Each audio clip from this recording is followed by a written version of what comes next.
Some families possess more wealth than entire nations. Not companies, not governments, families. Their fortunes have survived wars, revolutions, financial crashes, and political collapse. Countries have disappeared from maps. Their wealth remained. The unsettling question is not how they became rich. It's why they never stopped being rich. Most people imagine wealth as something earned, spent, inherited, and eventually lost. History suggests otherwise. Behind many of the world's largest fortunes is a system designed to make wealth almost impossible to destroy. The public sees billionaires. The real story is dynasties.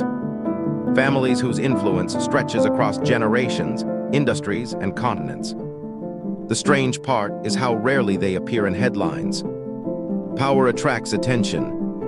Old power avoids it. And the less visible the family becomes, the longer the fortune tends to survive.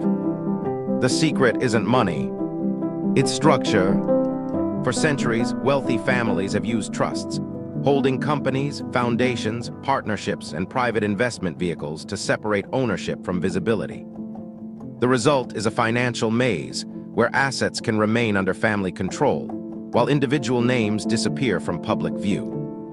The Rockefeller fortune helped shape modern American philanthropy, banking, and industry long after the original empire was broken apart.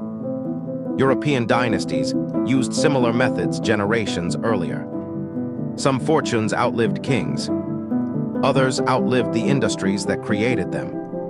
Money wasn't simply preserved. It evolved. Then came a second advantage: scale. Once a family controls enough capital, it no longer depends on a single business. Factories fail. Markets crash. Technologies become obsolete. But diversified ownership survives.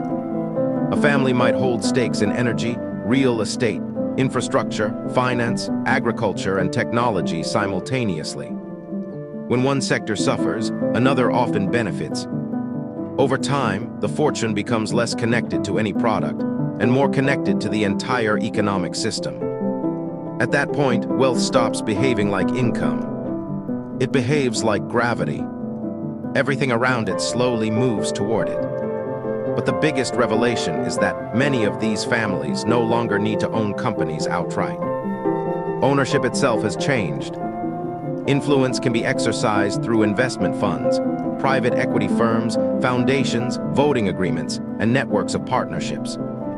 The public searches for a king sitting on a throne. Modern dynasties often operate more like architects. They don't need to run the building. They design the structure. The most enduring fortunes aren't protected by secrecy alone. They are protected by complexity. A system so large that most people can see every piece without ever seeing the whole. Everything changes once you realize that wealth isn't merely inherited. Control is. History is filled with empires that collapsed, governments that vanished, and currencies that became worthless. Yet some family fortunes survived them all. The question isn't who owns the most money. It's what kind of power can outlive a country.